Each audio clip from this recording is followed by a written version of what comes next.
So the president has described Xi Jinping as a personal friend and praised much of China's action in response to COVID-19, at least early on.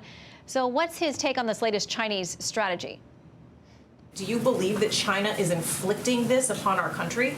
No, I don't believe they're inflicting. I think they could have given us a lot earlier notice. Absolutely. Please. Go ahead, please. Go ahead. Yeah, Mr. President, your credibility ratings are very low. There was a recent NPR poll. Who are you asking that question? I'm asking... Because I see that they're very high. You know, if you look, I'm 95% of the Republican Party. Credibility, It's been very combative in the press briefings. A lot to unpack there with the ranking member of the House Intelligence Committee, California Congressman Devin Nunes, joins us live. Good to have you with us, sir.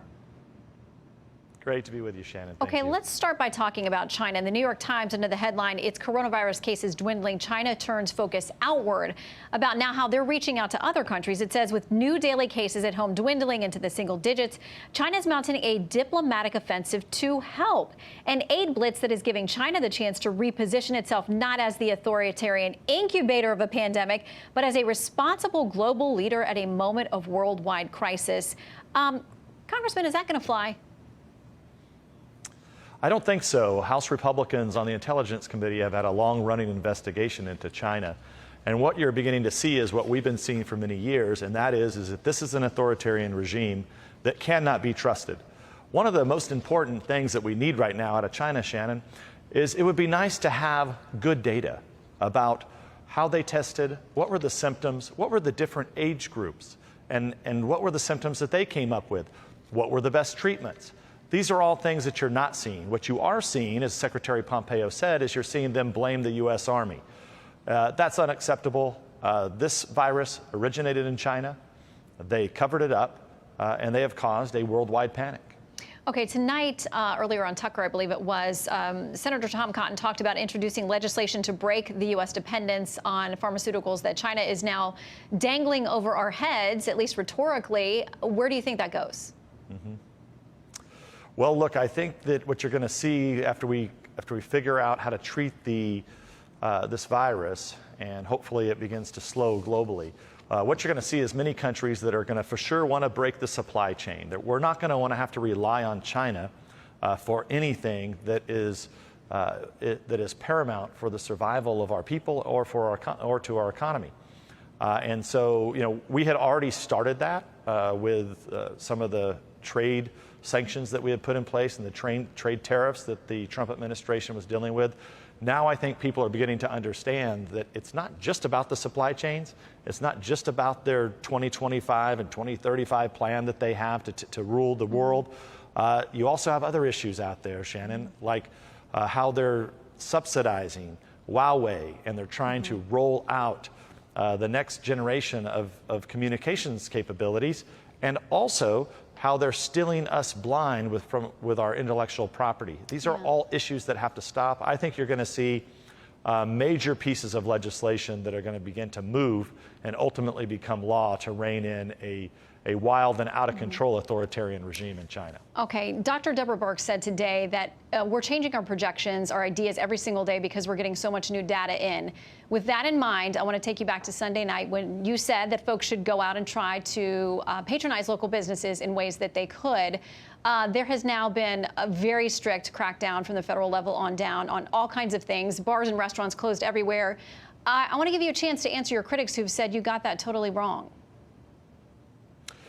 Yeah, that's total fake news. Once again, what I said still remains the case. It is still true.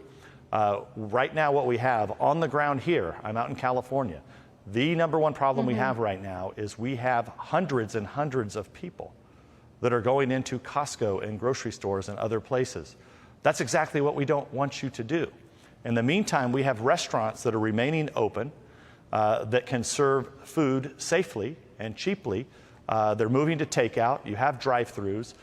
So once again, this is the fake news making this very political, and it shows what little credibility they have. They have no clue. It's fun to get drunk and sit in your ivory tower in the swamp in Washington, D.C. and send out tweets.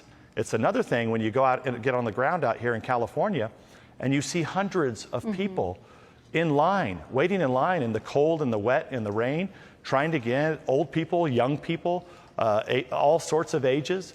This is not good. And right now, we actually do have we have restaurants that are open. Yeah, we do where too people here. can go and get food. Yeah, it's just, as you know, in D.C. right now, it's just pickup. Would you say to people, though, not to go places where there are dining rooms or open areas? Are you strictly saying you can pick up, but don't go to places where you're going to sit down and be next to people? Well, I think most of the restaurants now would prefer you not to dine in. What most folks have been recommending is that you want to keep spacing away, and you don't want to be in larger groups of 10. I think that's the best way to think about this, is just be smart. Just try to practice social distancing, which is not what's happening at Costco and Target and grocery stores right now. And, the media, had they actually taken to heart what I said on Sunday, and actually told people in this country that we do not have a food shortage, and please stay out of the grocery stores, stop hoarding things, and go to the local restaurants where you can get safe and warm food, we'd be a hell of a lot better off right now. I want to ask you really quickly, because there are two members, one Republican, one Democrat, not that that should matter at all right now, but this is now a bipartisan impact for people on the Hill, have tested positive. Will you get tested?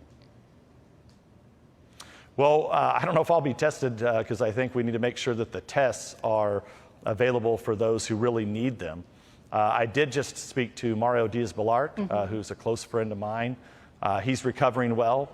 He said that he had some high fever over the weekend, sharp headache, has a cough, but feels pretty good, and wanted everyone to know that a lot of people can get over this.